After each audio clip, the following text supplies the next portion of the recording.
তুমি কি জানো কখনো কখনো ভালোবাসা ঈশ্বরই আমাদের জীবন থেকে সরিয়ে নেন, কারণ তিনি জানেন তুমি তার থেকেও গভীর কিছু শেখার জন্য তৈরি। বিচ্ছেদ মানে কিন্তু শেষ নয়, এটা একটা নতুন জীবনের শুরু।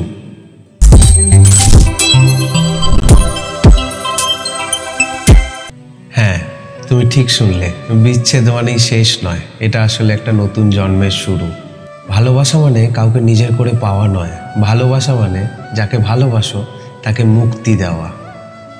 শ্রীকৃষ্ণ গীতায় বলেছেন, যা চলে যায় তাকে যেতে দাও, যা আসছে তাকে স্বাগত জানাও, আর যা তোমার ছিল না তা তোমার কোনোদিনও হবে না, আর যে তোমার সে তোমায় কোনোদিনও ছেড়ে যাবে না।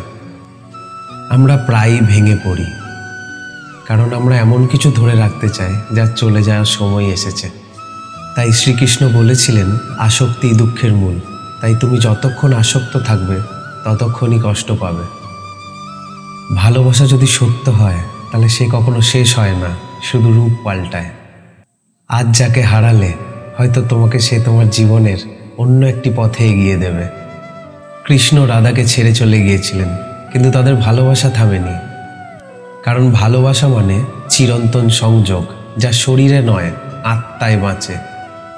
তাই আজ যদি তোমার বিচ্ছেদ হয়ে থাকে তাহলে কাঁদো, কিন্তু কিছুক্ষণ, তারপর শ্রীকৃষ্ণর মতো হাসো, কারণ তুমিও জানো যা চলে গেছে তা তোমার জীবনে প্রয়োজনীয় ছিল, কিন্তু যে আবার আসবে তা তোমার জীবনকে আরও শক্ত করে গড়ে তুলবে।